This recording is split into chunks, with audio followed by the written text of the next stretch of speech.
All right, the second part of inverse functions is how to find the inverse function and then how to verify that once you did find the inverse function, it is actually the inverse function. And there might be also problems where they say, hey, here's these two functions. Are they inverses of each other? And what you would need to do is do the composition both ways, and if you got an answer of x both times, both ways, then you would say, yes, these are inverses of each other. Now, if they just say, hey, here's this function, how do I find the inverse function? Switch x and y, solve for y, and then you're going to replace y with f inverse of x.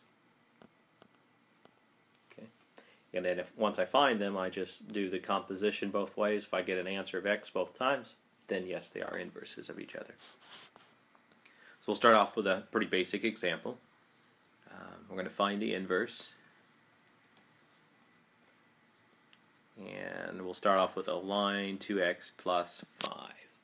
Okay, so the first thing in our steps was to switch x and y, so we're going to switch the x and the y. And now we are going to solve for y. So the first thing we'll do is we'll subtract 5 from both sides.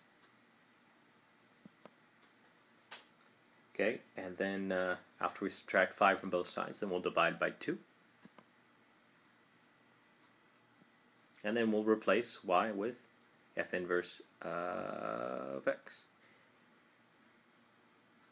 And then we'll do the composition both ways.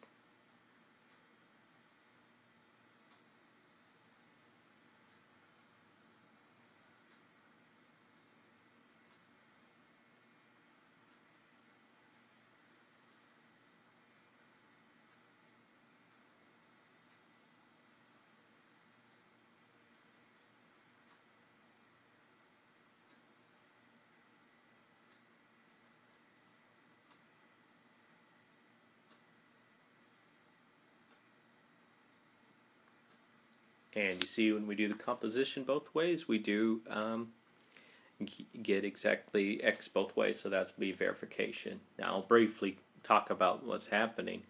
If we do the composition up here, we're going to plug in f inverse. So we're going to plug f inverse in place of the x for the first composition. So your function takes input, multiplies by 2, and then adds 5.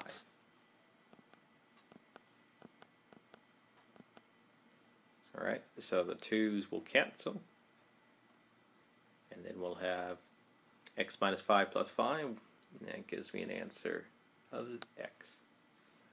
Now if we do the second composition, we're going to take f of x, which is y, and we're going to replace that and put it in place of the x there. Okay, so here's our input. Our input is going to go right here. F inverse subtracts 5 and then divides by 2. So simplify the top, the 5's cancel, and then you have 2 divided by 2, which is just 1, and we get x. So we get x in both directions. Let's do one a little bit more complicated. Y equals x over 6 plus 5. First thing we'll do is we'll switch x and y. And then we're going to solve for the y. So you could fraction bus now, or you can subtract 5. Doesn't matter, you'll get the same thing. Inverses are going to be unique. So we'll subtract 5 from both sides. And then we'll fraction bus, so we'll multiply both sides by 6. You can distribute that 6 if you want, does not matter. And replace y with f inverse of x. And then if we want to do the inverse, or not the inverse, if we want to verify, we'll do the composition both ways. I'll let it go, you can follow along, and then I can explain it afterwards. Or you want to verify it on your own, you can pause the video and try to verify that these are inverses of each other.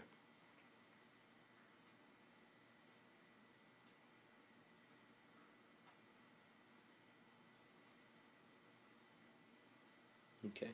Now if we look at the first composition, f of f inverse of x, we're going to plug f inverse of x into the x up there. Okay, so here's plugging it in for the x, then we divide by 6, and then we add 5. So doing that composition there, 6 divided by 6 is 1, so then we just have x minus 5 plus 5, which is going to equal x. If we do the other composition, f inverse of f, y is the same thing as f. So here is our function f, and we're going to plug it in for the x there. Okay. So here is the function f. Then our function subtracts 5, and then takes the whole quantity and multiplies it by 6. So you see the 5's cancel. And then you have 6 times x over 6, and the 6's divide out, and you're left with just x. All right. So I think I have 2 more examples of finding inverse functions here.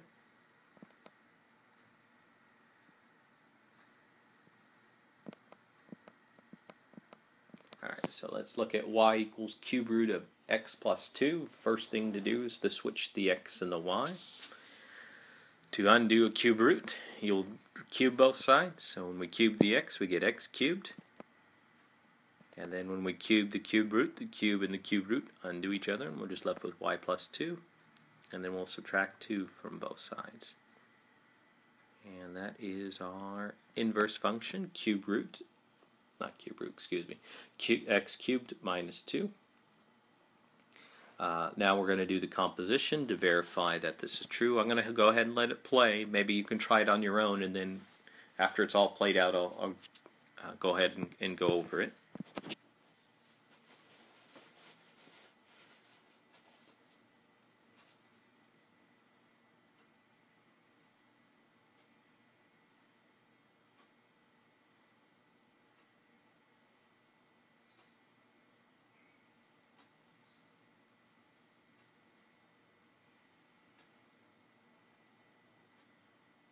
Alright, so go ahead and talk about it.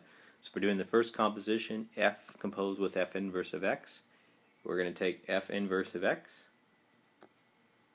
and we're going to replace the x here in the original function. So here's your x cubed minus 2, that's replacing the x. We'll go ahead and subtract the 2's, and then we have cube root of x cubed, the cube root and the x and the cube cancel each other out, and we're left with just x. If we do the other composition, f inverse composed with f, we're going to take our function f of x, remember y and f of x are the same thing, so cube root of x plus 2, and we're going to place it in for the x. So our function takes input, which is cube root of x plus 2, it cubes it, and then it subtracts 2. So the cube and the cube root undo each other, and we have x plus 2 minus 2, which is just x. So we get x both ways. All right. Okay, so I have one more example of finding the inverse, and then I'm going to verify it one way, and then let you try to verify it on your own the other composition way, and then have a quick example of a graph also. Alright, so let's look at something a little bit more challenging.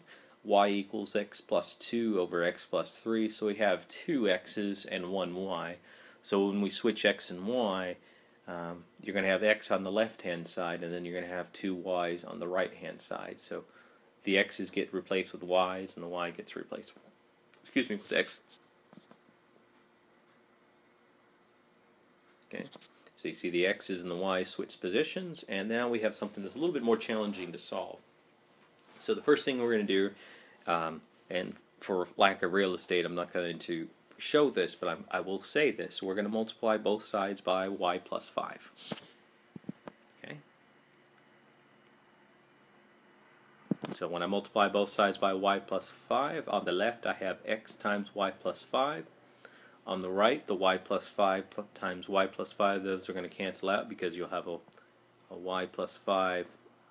Let's see if I can draw it. A y plus 5 up here. That's going to cancel out there. Okay. Now I'm going to go ahead and distribute. So x times y will give me xy. X times 5 will give me a 5x. So I went ahead and distributed. That equals y plus 2. So right now we're still trying to solve for y. So I'd like all the y's to be on one side of the equation, and that'll be the left-hand side. So what we're going to do is we're going to subtract y from both sides. So I'm going to have a minus y on the left. Also, I don't want that 5x on the left, so I'm going to subtract 5x from both sides. So on the left, I'll have xy minus y. On the right, I'll have 2 minus 5x. So we're subtracting 5x and y from both sides. So xy minus y, 2 minus 5x. Okay.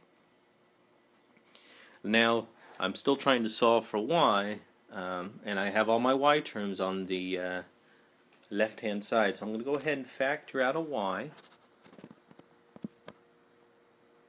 Okay, so we factored out a y. Alright. Now I'm going to divide by x minus 1. So we're going to divide both sides by x minus 1. And then the other thing I'm going to do, just to save time, is I'm going to replace y with f inverse. I'm just going to combine that a little bit. So f inverse is going to be 2 minus 5x over x minus 1. Now, for the verification, I'm only going to do one way. But if you can do it one way, you can do it the other way. It's not incredibly difficult. It may look kind of crazy with complex fractions, but it really isn't so bad. So I'm going to verify one direction. So I'm going to do f inverse, or f of f inverse of x. Okay. So that means we're going to be plugging in f inverse right here. This thing right here, f inverse. We're going to replace the x's with f inverse. That's what's going to happen here.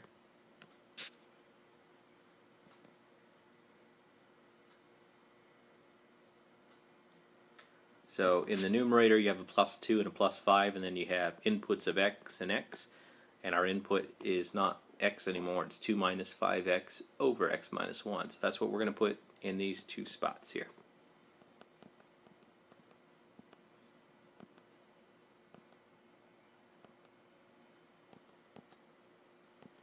Okay.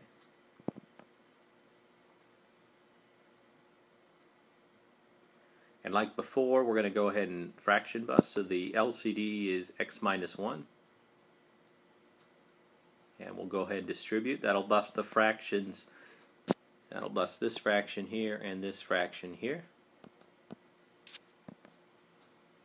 And then we have to use the distributive property.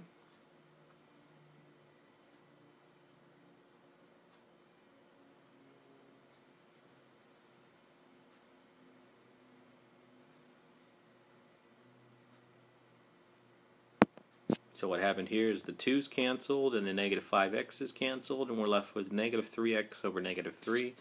Negative 3 divided by negative 3 is 1, so we just have a 1x. Okay. Now, doing the other composition is going to work out real similar. And you have examples in 6.1 where you did composition of stuff like this. Okay. I have one more example, and that is given a function, find the inverse graph. So I'm going to give you the graph of the inverse function, or of a function. We want to graph the inverse function. So this will have to do with switching x and y, switching the domain and the range. And what happens is it's actually going to be a reflection over the identity function, which is y equals x. So that's what's happening here. So I want to look at a picture here. So I have my identity, y equals x. And then I have my function here. Okay, and then what we're going to do is we're going to switch the x and the y on a couple of points. The more points you do, the better off it'll be. So I'm going to try to go after points that look easy to to recognize. So that point right there is -2, 0. So if I switch x and y, that'll give me 0, -2. Okay. So if I have this point on the graph, then the inverse function is just going to switch the x and the y, and that'll give me this point over here. And then to eliminate some of the clutter, we'll go ahead and erase that. Now I'm going to look at this point right here. That might be 0, and I don't know. It's kind of hard to tell because of the resolution, but maybe it's like 1.4 or something like that. Okay. Then the inverse would have the point 1.4 and 0 on it, just switching the x and the y's.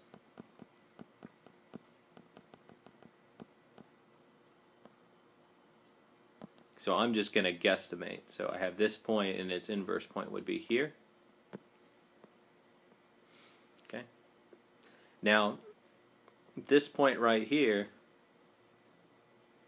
it should be on both of the graphs here. So what this point looks like right here, that point there might be, oh, I don't know. We'll just say it's 1.5, 1.5. So if I switch x and y, you see that it would be identical. So that point's going to appear on both graphs. Okay. Now, I know these 2 points connect. Oops, let me use the highlighter. I know these 2 points connect and it's relatively straight, so I'm going to try to do the best I can and do the same thing over here. And more or less, depending on how good of an artist you have, you're going to see that you kind of have this reflection over y = x. Alright. Then I know it kind of does this kind of curvy deal, and then maybe it breaks inwards and then does something like that. It should be a little bit further away, so let me see if I can do a little bit better job of that. So it kind of does a little bit of a curvy deal, and then you can see, depending on how good of an artist you are, you have that reflection. This is kind of a reflection. This is a reflection.